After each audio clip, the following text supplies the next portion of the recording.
We are live. We are live.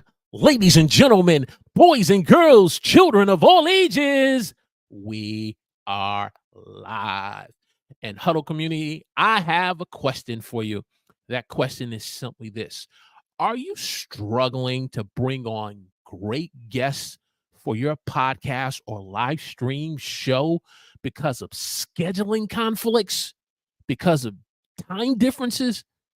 Well, this morning on the Huddle, we're going to be sharing 5 tips, great tips on the value of pre-recorded live stream videos and how we can help you to have dynamic guests and grow your channel and more. And we're starting right now.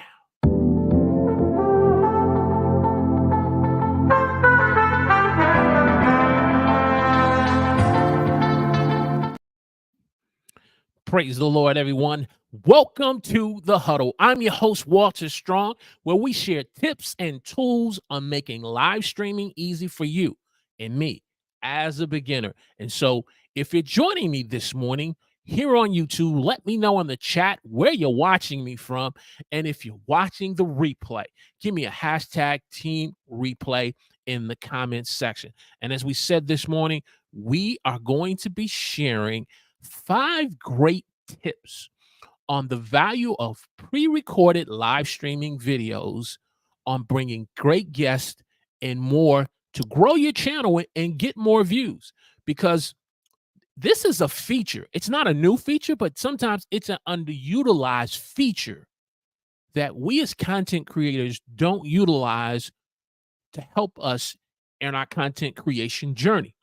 And so I felt it was important to bring this topic. You've heard me many times say I am a very big fan of live experiences in communicating with my audience. That hasn't changed.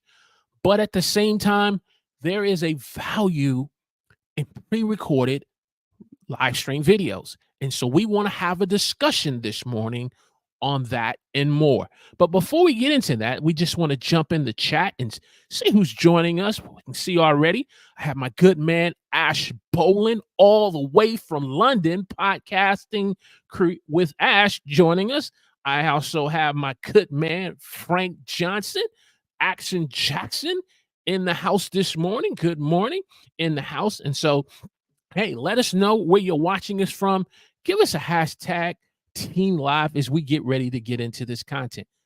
However, Frank, and those of you who are just joining, I'm not going to do this by myself. I got a surprise for you.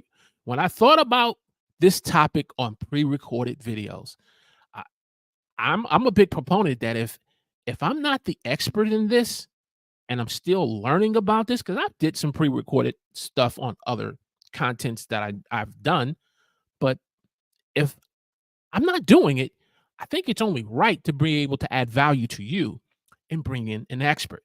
So I want to read his bio before I bring him on.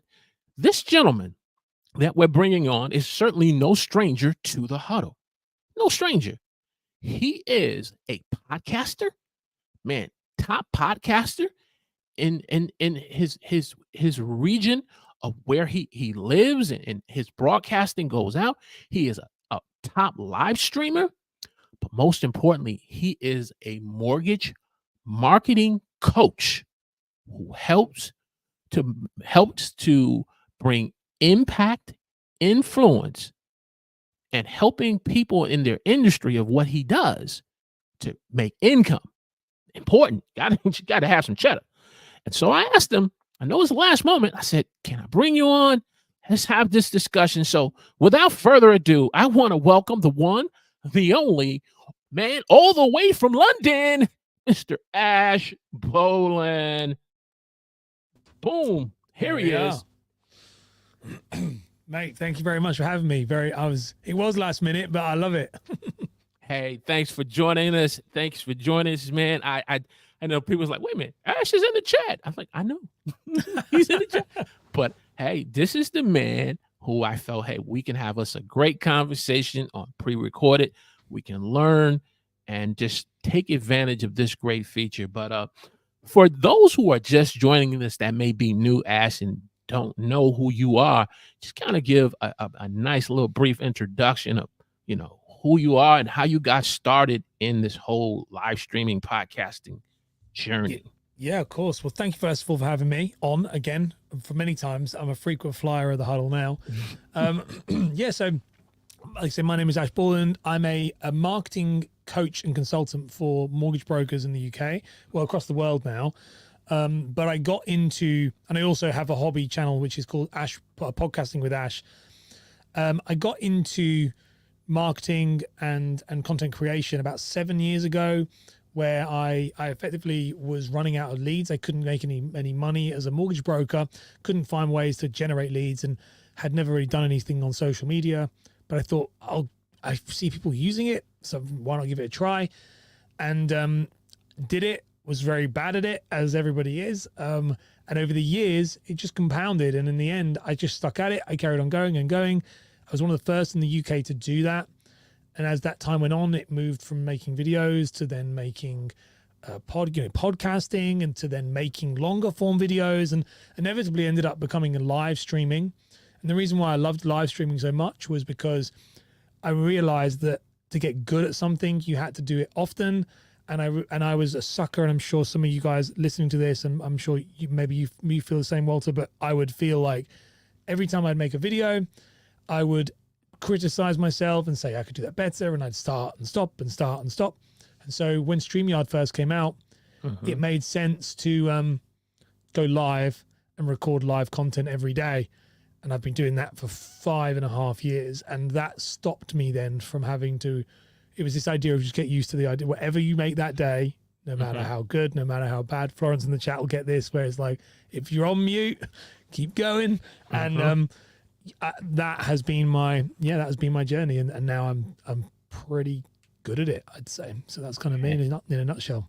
Hey, man, that's a great origin story, and a great segue for us to kind of get into this topic, because I've watched, not just as an online partner in content creation with you, but just as being privileged with the title of being a friend of yours. I'm just having that title.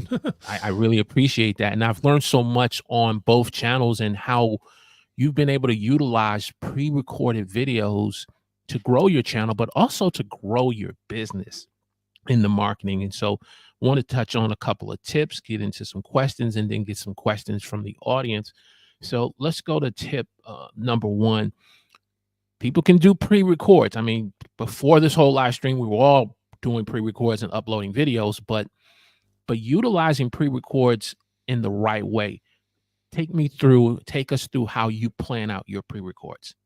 Brilliant question. So when I plan a pre-record, and I do it every Monday to Friday, I make sure that I have a clear goal of what the content is trying to achieve. So that's the first thing I do. I make sure that what is the question I'm answering. Normally with my show, I answer a question from an audience member who will send me questions through DMs, emails, and stuff like that. So I've got a long list of questions, and I will take that question, and then what I will always do is I will write down 3 bullet points. My show isn't very long. It's only about 10 minutes, but it's daily.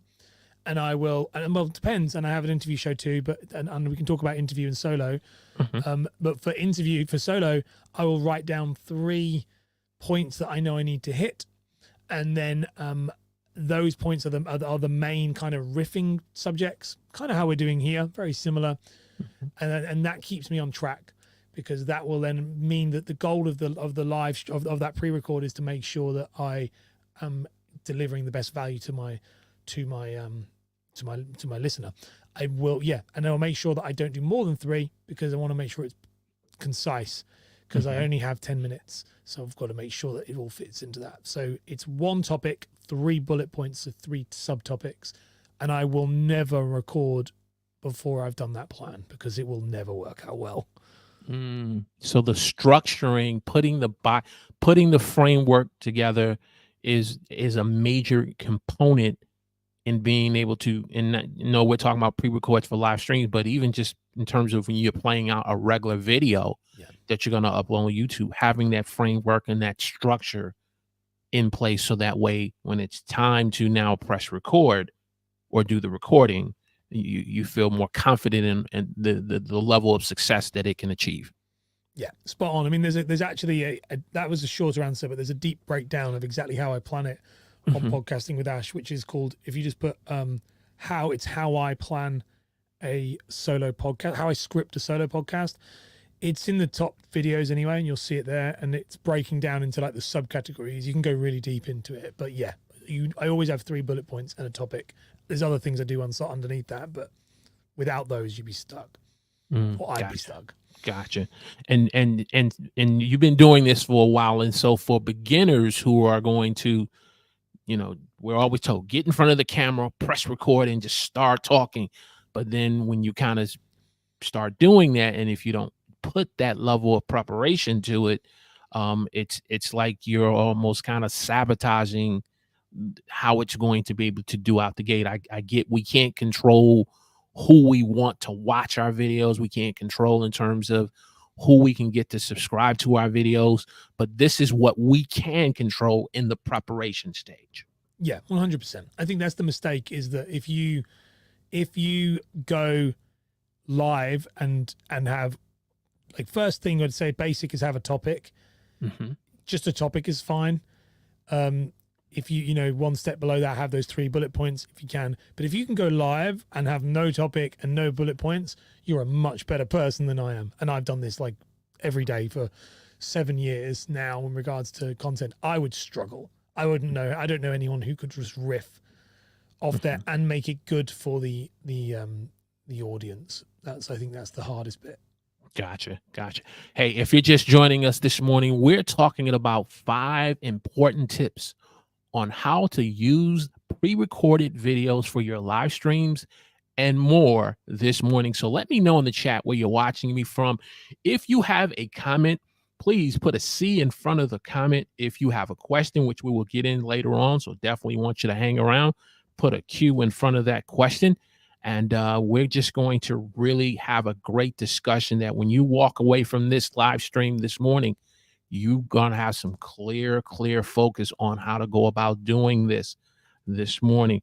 Let's get into tip number 2. And it sounds simple. Yeah, press record. Just get in front of the camera and press record. But when you found putting this structure and this framework together, take us through your process of you just doing the actual recording now, if you're bringing on a guest or if it's solo.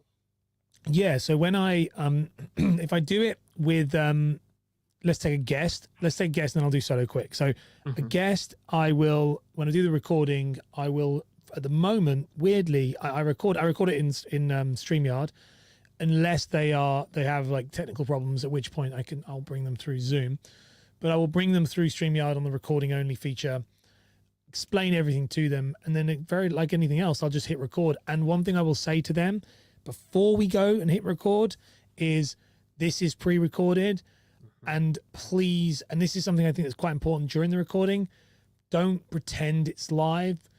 Try to avoid, I'll say to them, try to avoid referencing that we're live, because I think that there's an element of transparency. You don't have to say it's pre-recorded, but you don't have to. I make sure to just say, whatever you're doing, this might come out on Saturday. It could come out in a month's time. It could come out, some of them are 6 months time. So make sure they know that before we go ahead. And then it's like recording anything else after that.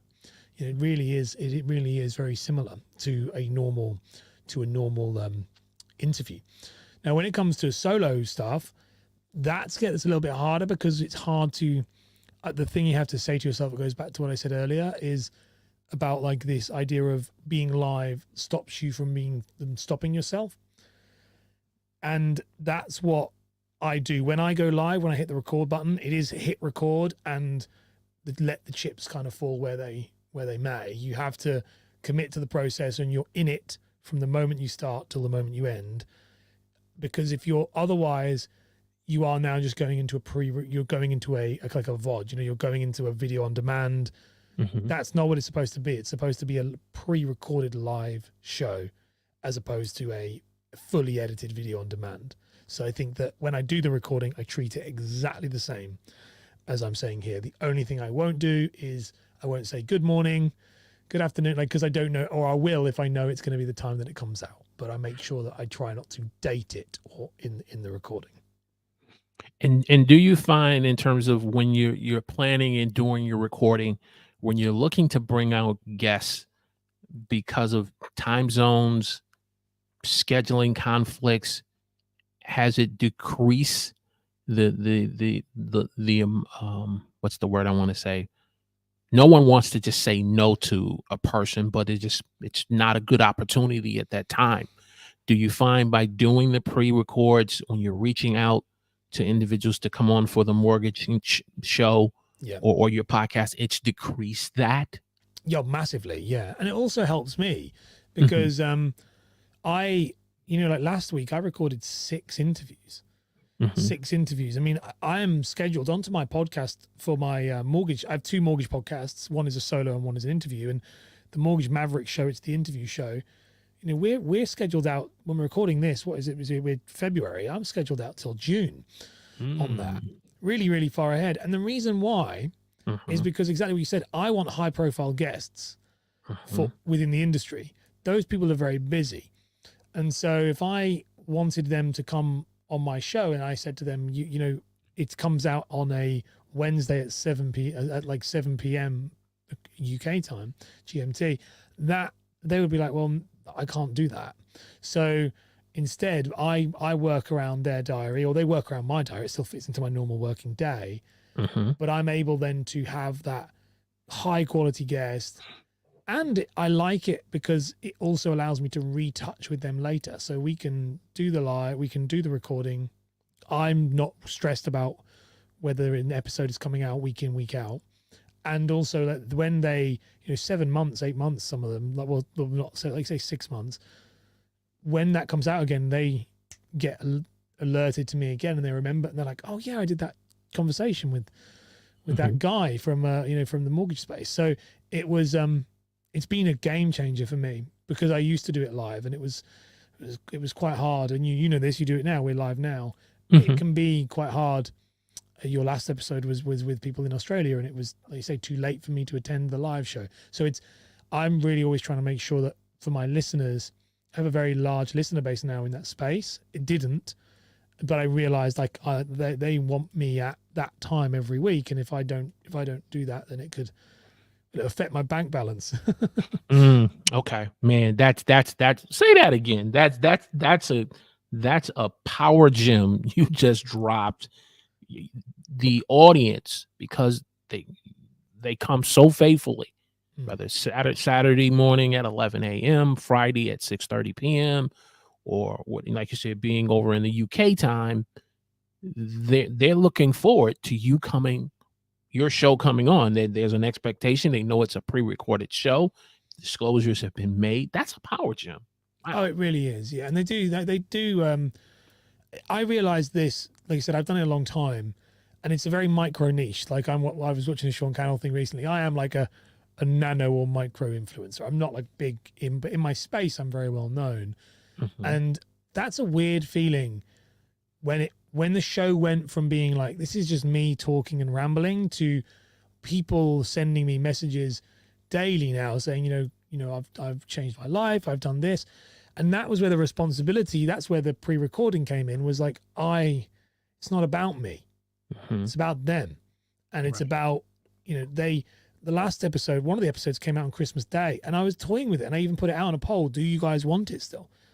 And they were like, yeah, because otherwise it's 2 weeks and I still walk the dog and I still do the things. And I was like, okay, then I will. It was it's changed my perspective on it, which has been nice.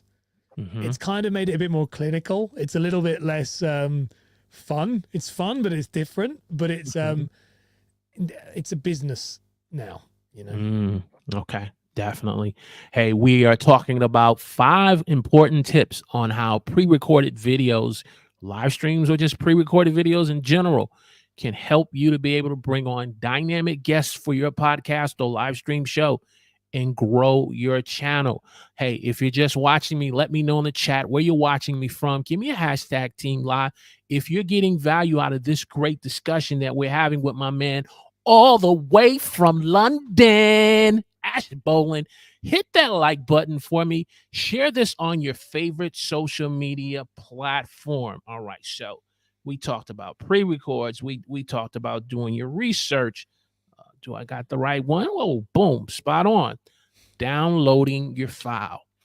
StreamYard, if you didn't know, audience allows us to be able to do pre-records and then download, whether if it's a live stream or, but in particular, pre-records, and you can download your video and your audio. But I'm going to let Ash really give you his secret sauce on how he utilizes this feature on downloading your file. Yeah, so downloading your file, let's take StreamYard as the example. And I'm sure you've got a link in there for people if they want to go and check out StreamYard. I'm sure it's in the chat, in the description. But when it comes to downloading your file, you want to, when I do my pre-recording, if it's an interview, then you want to download, you have with StreamYard, I always make sure I'm thinking about how I'm going to reuse this content as well. So you're going to download that file. When you do it, you're going to get what we're seeing here, which is the StreamYard fully kind of edited, is what I would call it. The main one, where it's me and Walter and all of that, and the images and the graphics. But you also will get the raw files too, and that is the interviews where it's just my side or Walter's side. And I make sure when I download all my interviews, I download the full file and then both raw ones, and I put them into a folder that is not just, this is getting a bit weird now, but not just how I number mine is with the guest. I will write the guest name, the guest title, and then I will always write a number at the beginning of it. So if it's the episode number, so 002, 0037, once, whatever episode it is. And the reason that is that I know all of those files then are saved in a numerical order on my desktop. So all I have to do is click like top or bottom, so first episode, last episode, and it will take them straight up. And everything that is recorded when you do a pre-record, every single one of those should be downloaded and saved into a named file like that. The reason being, and I've done this many times, not many, that's a few, is that if someone spent the time to record, see you, give you their valuable time, and you've told them it's not live, we're going to do it, we've recorded, and then you lose the file, that happens, and it can happen quite easily. It was something that came up in a chat with Denise, I think, in here a couple of weeks ago about when to delete like your videos in StreamYard. And I always make sure you download that file, you number it, you name it, you put everything, every asset you possibly can into that file when you record it. Don't do it when it's going to come out. So if you're like me, there's no chance I could do that in June, pick it up and go, oh yeah, what did we speak about? I make sure it's like as if I was live. I produce it, schedule it, and it's all in the folder, and it's backed up on a cloud because it is just the most horrible conversation you're going to have with somebody when you say, I lost that recording, and it does happen. Whereas with live streaming, it doesn't, because you're live. So you're instantly backing it up to Facebook, YouTube, LinkedIn, wherever you go, you can download those videos. So downloading your file and having it in a place you can access, vital. And with that, like I said, I would download it, upload it straight to YouTube that moment. So I have that like a flow as soon as it finishes, because there are many times where I've lost the file on my desk, for example, and then be like, oh, it's okay, it's on YouTube though. So you want to make sure that you've got that. It's really, really, really important. And so by you downloading, backing things up, following this process, you're minimizing the chance of something happening where, like you say, it end up causing it where you don't have to pick up the phone and say, Mr. Tesla from Mr. Bill Gates, appreciate you coming on. But unfortunately, we had a small little hiccup, and that's huge. And it's big. That happens. It happened to me a few times. Luckily, it's happened with. The last time it happened was with one of my longest clients, so it was okay. And he was like, I don't care. But I did, and tell you where it comes from, and we've all done it, I'm sure. And you're in StreamYard, you press the delete button. you're at your 50 hours and you go, oh, these are loads of videos, especially when you're pre-recording, because you're going to record it once and live stream it again. So you're going to get it twice. So it doubles up your hours pretty quick. So you do go, oh gosh, okay. And then you just delete them all because it's the why it takes a long time. And then it is like, if you've not scheduled it and you filed it and you've put it in the right place, you are, I'll go, I mean, Anish was the client that I had, and I was like, I swear we had an interview. Where's that gone? And it's gone. And I did this as well with somebody previously. I recorded their podcast and I only had the audio. I didn't download the video. You can't use it again. So you want to make sure you have all of it in the right place. So not only video, but especially audio, if you want to get into the repurposing of it for podcasting purposes or just using the audio in the raw other video forms. too. You know, StreamYard gives us that ability to, what we're seeing here, it can also, it's bringing in raw video of both of our screens. And that, will I ever use it? Do I use it? Very rarely. But there are times where, you know, the internet's dropped out and I'm like, okay, I will go in and edit if I have to. Or there's times where I've used it in some like testimonial. Clients said something, someone said something really lovely about me in the interview, and I'm like, oh, that's a good testimonial actually. I don't have it with, like you say, with you, the Walter, with all of the Huddle branding on it, because then you've got to make it fit. Whereas if you've just got a clean visual, you know, that could be years away. That could be, you know, you say Nick Nimmin, I interviewed Nick Nimmin many years ago, and I still have that footage because I'm like, yeah, well, I might want to use it again. So you don't know. You want to make sure you have everything. Gotcha. Hey, we're talking about 5 great tips on how you can use pre-recorded videos for live streaming and more to help you get dynamic guests for the podcast or live stream and more. So, hey, if you got a comment, please put a C in front of the comment, a Q in front of the question. I'm starring the questions because we're going to get into some questions as well. Hey, click that like button, share this on your favorite social media platform. And if you're new to the Huddle and you're interested in learning about tips and tools for beginners on live streaming, just like this conversation, subscribe to the channel, click the alert notification button, and join the conversation in the chat or the comments section. Hey, let's get to, we did that one. Okay. Editing, yeah. Editing, there we go. Doing your editing. You know, live stream kind of gives you that ability to where you don't have to do as much editing to it because it's live, it's happening right now. So, you know, you're getting the real raw performance. But with pre-records, how much editing has to go into this, especially for a beginner? Do I have to go find me an editor on Fiverr, or is this something I can pretty much handle as a content creator? You can pretty much handle it yourself. Like, so it really comes down to the type of edit you want. Let's say beginner. If you're just doing a live stream, but you want it to look like, you just want to look like it's live, but you're going to pre-record it, then StreamYard, press record, don't worry about it. Just go ahead. Like, it's fine. And keep all the bits in. That's absolutely fine. And then there's nothing wrong with that. That's not what I do. I do like one step above that.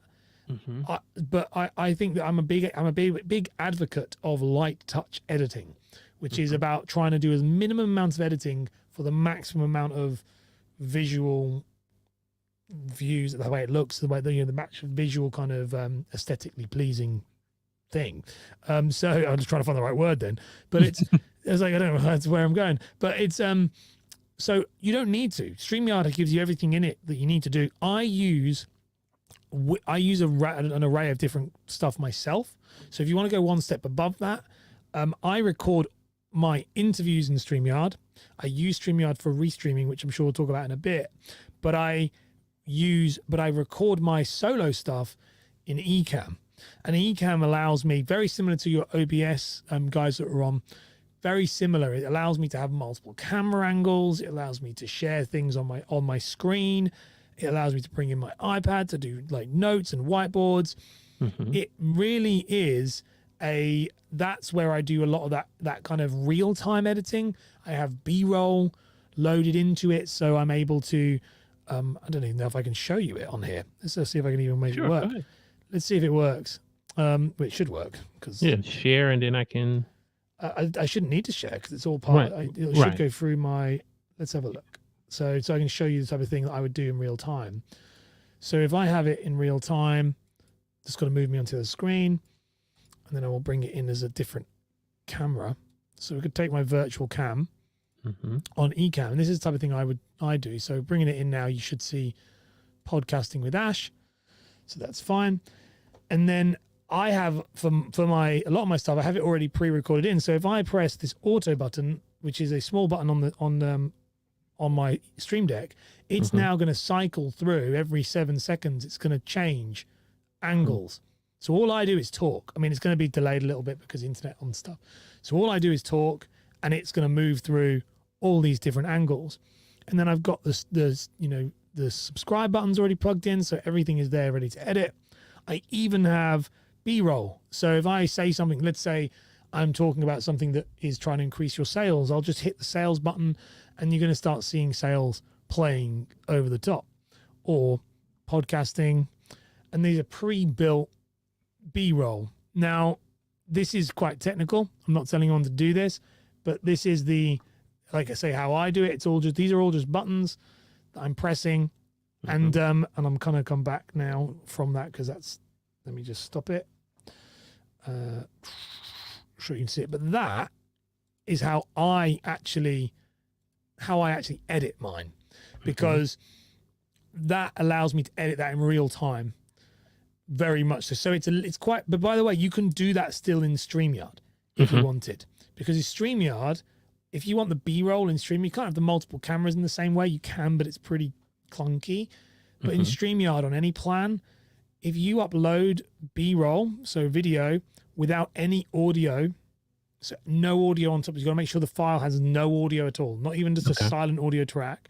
If you press that button, so you have your intro and it plays the music and stuff. If it didn't have that music, it will play over the top of us talking. So you can continue to talk while that video plays. And so if you're good at it, you can program in loads of cool things. So the editing is as far as you want to take it. Apart from having multiple camera angles, you can do all of that in StreamYard. So I would say just get really creative at pushing StreamYard to its maximum capacity. And that's one of the nice things about doing it pre-recorded is if you mess it up, then you can just do it again if you want to. But it's definitely like the more you edit it, you'll get more creative being able to edit in real time. That's what I find anyway. Okay, great. Man, another power gem. Definitely we're going to have to evaluate and look at. And I know we're on the 5th tip right here, but this is so good. We got 2 bonus tips that we're going to get into. So you want to stay to the end, click that like button, hit the share button. Let us know in the chat where you're watching us from. You have a question, put a Q in front of it. Scheduling the pre-record, like you talked about the importance of downloading the file. It's time to schedule this thing, and you don't schedule and wait it to the day, but you got a process to say, boom, schedule it. Take us a little further on the whole scheduling part. Yeah, of course. So how I do mine might be a bit different to everybody else's. So I'll just share how I do it, and then you can make this fit how you want. So if I'm scheduling, because I schedule mine very far out, StreamYard will not allow you to schedule too far out. So what I do is when I finish my recording with somebody, I will download that file. I will upload it to YouTube. I will upload it to my hosting platform that I'm using for my podcast. And I will package it all up there, thumbnail it, description, I'll do the whole lot. So it's on YouTube. So I don't live stream to YouTube, but I live stream everywhere else. So then that stuff is scheduled out till like I said, till June. So what actually happens is, funny enough, now when we're talking here, before I've come onto this call, Saturday, I come into my office and I sit down and I look at my schedule, and I look at what is coming out this week. And then I just download that video again from YouTube. And the reason why I download it from YouTube is that on YouTube it'll download, the video's already there. It's a smaller file. It's only a live stream, so I'm not bothered. It's only going to compress the quality of whatever the original video was, so it's not a big deal. And then I will upload that to StreamYard, and I will set that to go live on LinkedIn, on Facebook. I actually upload it personally myself to the others, to Instagram and TikTok and stuff. But the live stream itself, I schedule it to come out on the time it's going to come out. So that's how I keep on top of it. Now for my daily show, I record that first thing in the morning, and then I just schedule it for the same day at midday, because I know that people, again, it's repetition. That is recorded first thing. It's recorded at 9 a.m., but it comes out at lunchtime. And the reason I want that is because I want people to be eating their lunch and thinking, oh, Ash is live at 12. But and there's things like you can say when you record that, where you can say, like, I'm going to do this video. I won't be answering any questions live. Put them in the comments. I'll answer them then. And then at 12 o'clock, I just make sure I'm around. And if anybody's asking those questions, I'll engage in the chat at the bottom. So scheduling it is quite an important thing to get that right. But StreamYard is the only thing I've used that allows me to multicast pre-recorded streams. I think it's pretty, without, if you look at the other stuff, there's no one else that really does that. There are, but like not as well. Which did segue right into the first bonus point where you're talking about you put the verbiage within the video, pre-recorded video, to say, hey, look, this is not live, but please put your comments or questions in the comments section, and you're going to engage by making it a point to being available there. Now, what happens if you are in a situation where you can't be there because of your audience and your community? How have you been able to develop that to say, hey, look, I'm not going to be there, but I'm definitely going to get back to you? How has that worked in building engagement where you don't cause a loss in that? So I've had to shift it more as it's kind of got bigger, because my show is put out. I've got 2 shows, like I said, and they're on multiple platforms.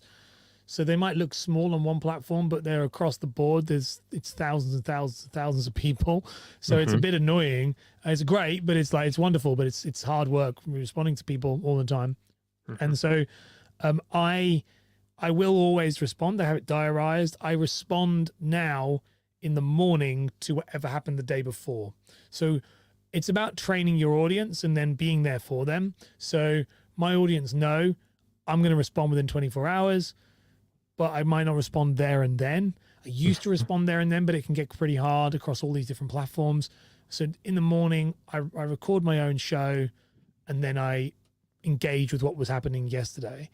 And I also, if people have a burning question that they want answered, and this is something that's been a really great thing I found for me, is if people want their question answered on the show, I actually put a question on Instagram every single day. So like, ask me a question.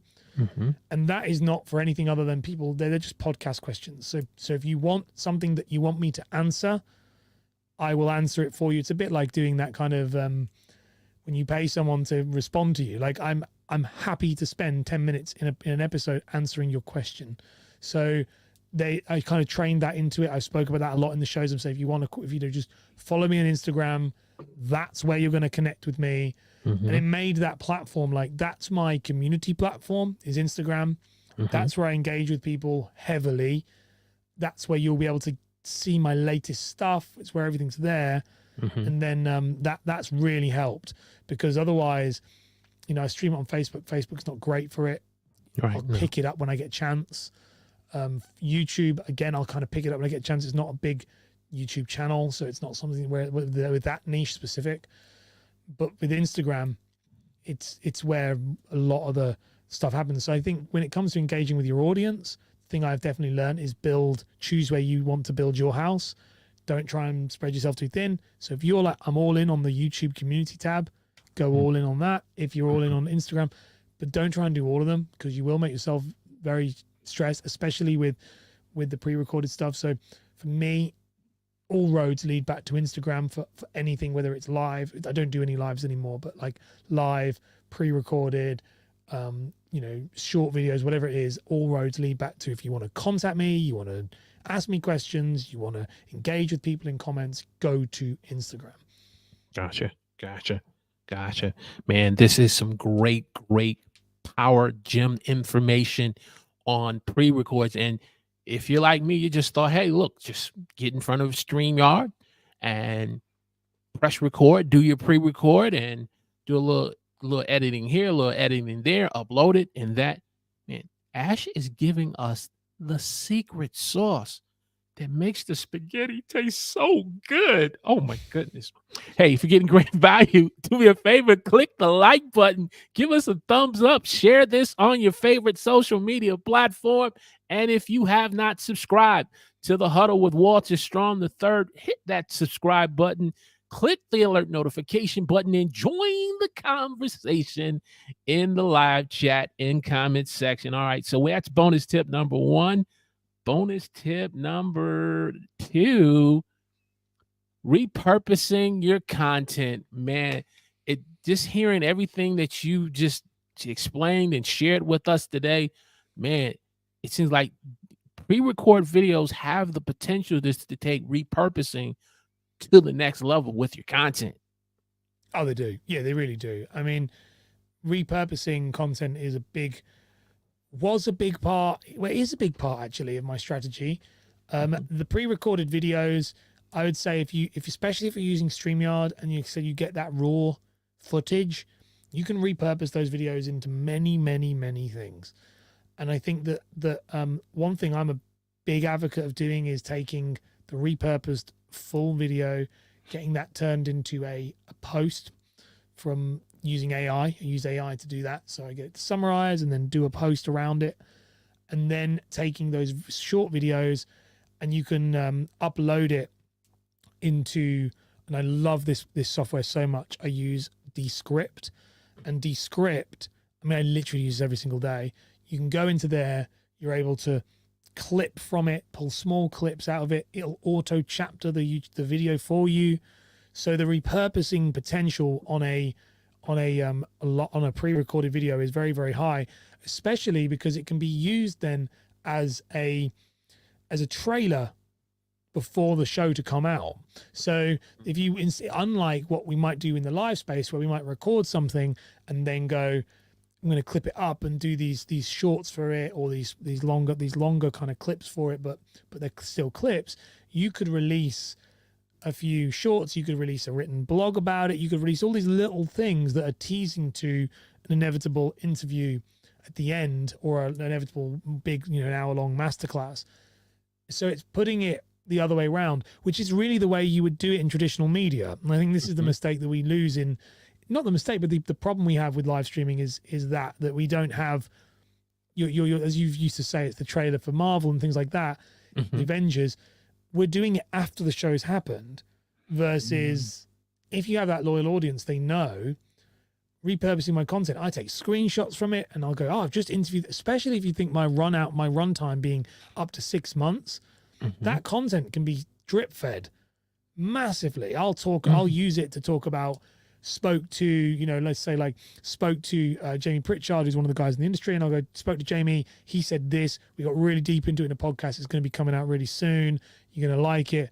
Then it'll be like, here's a small clip that could be 3 or 4 months, like 2 months later, because there's got so many of them. So you can really drip feed into this idea of, and that really starts, by the way, with a photo. So I normally would take a screenshot as soon as I finish interviewing them, chuck it in the edit, and I'll be like, just editing this episode up with Walter, and I'd post that up onto Instagram straight away. And then straight away, that's people are like, okay, so that's someone that's coming up in a future program. It's no different than right now we're seeing, I'm a big Sonic the Hedgehog fan, and they're all talking about like the latest casting and who's going to be in it. Is Jim Carrey going to be in it? Is Hayden Christensen? The film doesn't come out for another year, but they are still talking about it now. So they're drip feeding it right now. We can do that with our own stuff, and sure, it's not going to have the same impact, but it's going to have a similar impact on a relative scale. Wow, that is, man, powerful drip feeding, repurposed content, even when it's a pre-recorded. Man, that just takes sneak peek of great guests coming onto your show to a whole nother level. Hey, let's get into some questions. I know they've been put into the chat, but before we get into the questions on the chat side, I had a couple of questions for Ash. For beginners starting on YouTube, they're doing the live stream, but they're starting to see the features of pre-recorded on like a platform like StreamYard. And yes, for disclosure purposes, this is not sponsored by StreamYard. We're just sharing our testimony of this great feature and how we utilize it as paying customers. Yes, but anytime very you much want to paying customers. but if you want to throw a little something our way, we certainly appreciate. We do have a link in the description if you want to be able to take a free bonus from StreamYard, and we do get a little something cheddar in the bank account. But the link's in the description. So let's get into the questions. I'm a beginner in doing this, but my question was, I'm on YouTube, but what are some of the best platforms that I can utilize pre-recorded videos from my live streams? I know you mentioned Instagram, you've mentioned some LinkedIn, but what are your go-to platforms? Yeah, so I've been playing around with some new strategies with this, been working quite well. My go-to platforms are, well, LinkedIn is probably the least favorite. Does really, really poorly for live streaming and video in general, from my experience and from stuff we've looked into recently. But longer video works quite well on Instagram if you've got a loyal or niche. Maybe loyal is one word, but niche could be the other audience. Mm-hmm. And actually, some pre-recorded content. Now StreamYard allows us to record vertical. You can do some really good stuff on platforms like TikTok and on Instagram, and that is something that I've not, like, Instagram will let you do like videos up to like an hour. They're quite, you can do a full, this whole episode could be on Instagram if we wanted it to be. And for some reason we don't do that, but I have started playing around with it, and it's been game changing actually, because I think that one of the things people misunderstand with these shows we make, these interview shows, these educational shows, solos, whatever it may be, and this is something I've been pondering a lot on, is trying to make the content consumable in the platform that person needs it at that point.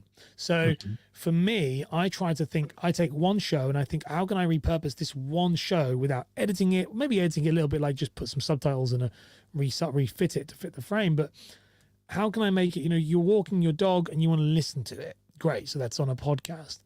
But then you're watching, you're sat and you're eating your dinner and you've got your iPad in front of you. You want to go to YouTube. You're in between meetings and you're scrolling your phone and you're going to go to Instagram or you're going to go to TikTok. You're eating your lunch, like I said, in the middle of the day, and it's live streamed, and it live streams to you on Facebook at midday. It's like this idea of what, and then what I found, and I then like to summarize it in a written post on LinkedIn.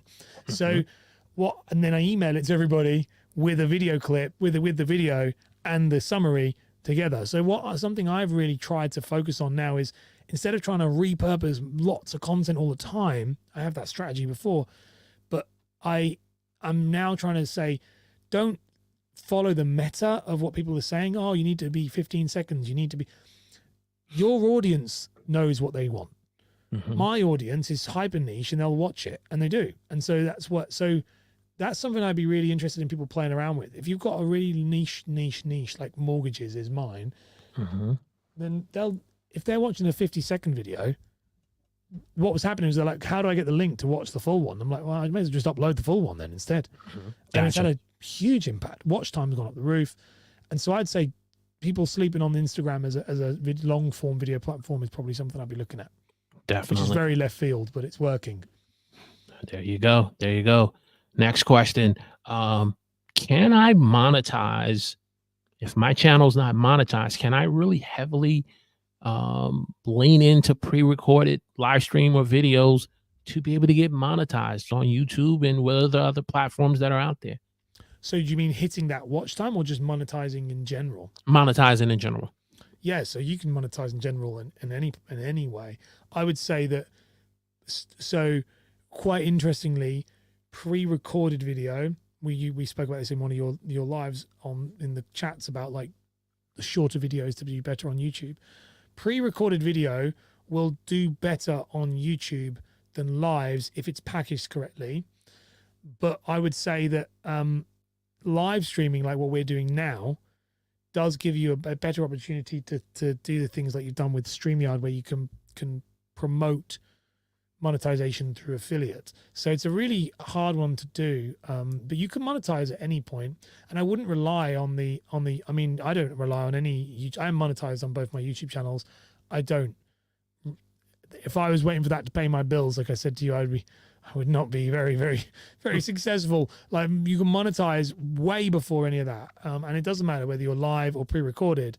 But the best way to monetize is to the easiest way is to do affiliate. The most lucrative way is to sell products or services.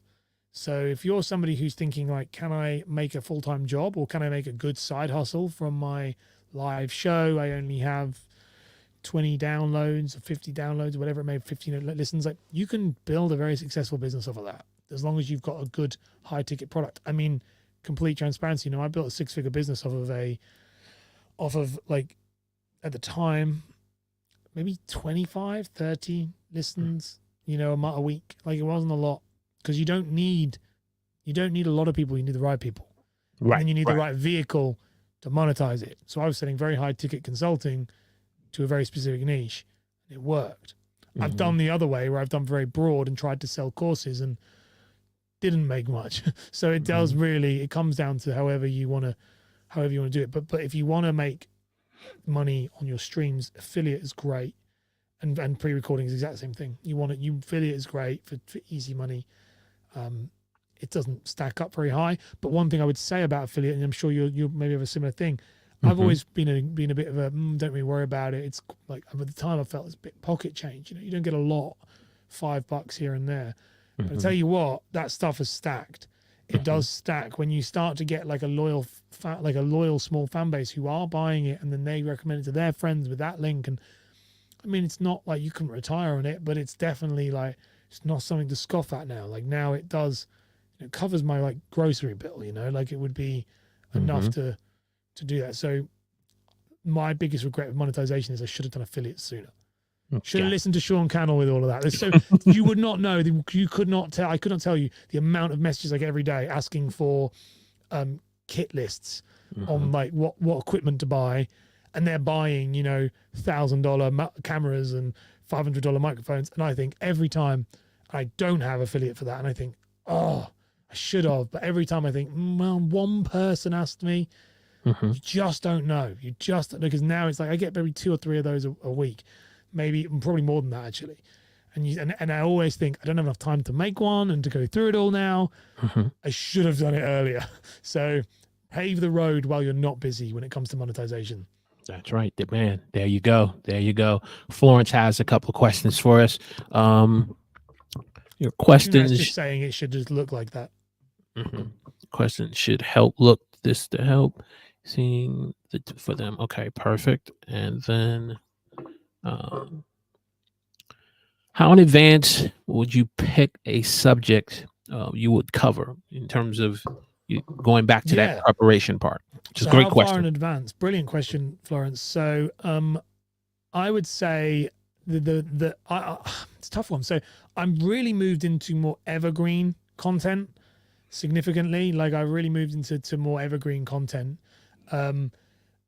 I try much, so that way then I can pick it further in advance than many would suggest. So most of the time I would say, how far in advance? On my solo show, being in fact it's daily, so it's five a week, I think I'm about 40 questions ahead. So there's like 40 questions on there, and I add new ones every single day. So I'd probably get between 40 to 100 on that, I can imagine is how far I'd go. In regards to the subjects for these interviews, again, I try and keep it as evergreen as possible. So the stuff we're talking about is very evergreen. So they will come on, and we could be speaking now, and it'd be 6 months till it comes out. So I try to avoid the niche, the kind of relevant stuff. Now, what's really annoying with that, by the way, for people who are watching this and to understand it, that stuff is the stuff that does well. So for my clients who are doing very well on YouTube and doing quite well in the mortgage space on YouTube, it's the relevant stuff that's going to get the bigger views. but that's just kind of the trade-off. So if, let's say, StreamYard releases a brand new feature and Walter wants to do a live stream on it straight away, talking about that, that's going to get significantly more views than if we talk about maybe how we're doing this with pre-recording and how to do pre-recording. It's a long tail one. So for me, I'm always picking more of a search-based long version of content that could be valuable 5 years from now as well as now. But that does hinder it. So if I reacted to stuff more, I probably would get a larger audience. Maybe not on what I do, but you do, depending on what everyone does. Yeah, you do get more if you're reacting to news. So that would make it like daily. You know, I have a client that literally reacts does 2 or 3 videos a day, and it's whatever's happened in that hour, you know. Perfect. I couldn't do that. Hey, where, this has been great. Where can viewers connect with you? Where do all roads lead? Links are in the description, but man, you are such a founding father of the Huddle community. We got to give you your platform to let people know. So if you want to follow me, then there are multiple places you can do it. I do have, like I said, I have my main channel I'd recommend people from the Huddle watching. It'd be the Podcasting with Ash. That's a channel where I upload all the latest podcasting questions, answers, software, tutorials, and it would very much tie in very nicely with what you're having here with Walter. It will help you if you want to move your live streaming over to podcasting. So that's probably the best place to go. And then if you want to ask me questions about that, you can ask me them there. But if you want to follow me on Instagram, it's at @ashball. And as I said, that is where I'm the most active in regards to, I respond to everything there. So if it's at @ashball and on Instagram, that's the place to go if you want to actually speak to me or ask me questions, or that's the place to go there. So Podcasting with Ash or at @ashball and on Instagram. The other one, the mortgage one, you can if you want to, but it's you're going to have to decide for the fact that it's not mortgage. You know, you're not in the industry, and then there's still very valuable content on it, but it is going to be targeted to me, to not you specifically. Hey, and don't sleep on Ash on channel. I got to push back a little. You just did a video on quality on consistency. Yeah. Which a question that one of the individuals from the mortgage broker industry asked, and I was able to take what you said from a principle standpoint and apply it, not just in a content creation standpoint, but just in general in my own profession. So it's interesting. A lot of the questions that you get, they do transfer over. There are some transferable principles to do that. And so we all have that's the reason why problems. I'm subscribed. So we all have the same problems, and I think that's something that we do. There's a few questions that might be, but again, you work in financial services, so you'll understand this. You know, we have crossover in what we do, but it's like, as in our professions, but there are a lot of them. I know Florence is subscribed to the show. I have a lot of people who do watch it, who listen to it, who are like in the food growing industry. Like, it's quite strange, but if they want to, but there will be a few episodes on there where you will be like, what does the FCA think of this? And, you know, just skip those. Yes, this is true. They're fine, you know, but there are ones out there that are more generic because it's the same problems and it's the same stuff. And I'm answering it how I would do it. And I'm not a mortgage broker. I am a marketer and a content creator, like all the people who listen to the Huddle. So it's the problems I'm solving and the problems I've had, which we are more akin than that, you know. That's great. That's great. Ash, thank you so much for coming on here and dropping so many power gems. Just want to put you in the green room right quick while we bring this train into the station and just have a quick word with the audience. Boom, let me put you here. And there you have it, ladies and gentlemen, boys and girls, pre-recorded video live streaming, where it can help you to be able to bring on dynamic guests for your podcast and live stream or online guests that you're working with. This is a great feature within this particular StreamYard that we're definitely going to be utilizing. And I think the aha moment was being able to coach, train your audience on how you're going to be using the pre-record, so that way they get some value from it. and how they can still experience and enjoying the show even when you're not live. That was my aha moment. What was your aha moment? Let me know in the chat and or in the comments section if you're watching the replay of this. And so as we bring this to close, bring this train into the station, we always close out by encouraging you with this encouraging word.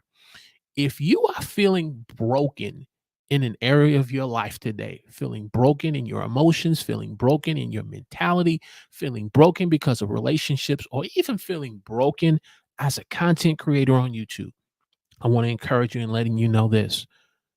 Broken crayons still color. Did you know that?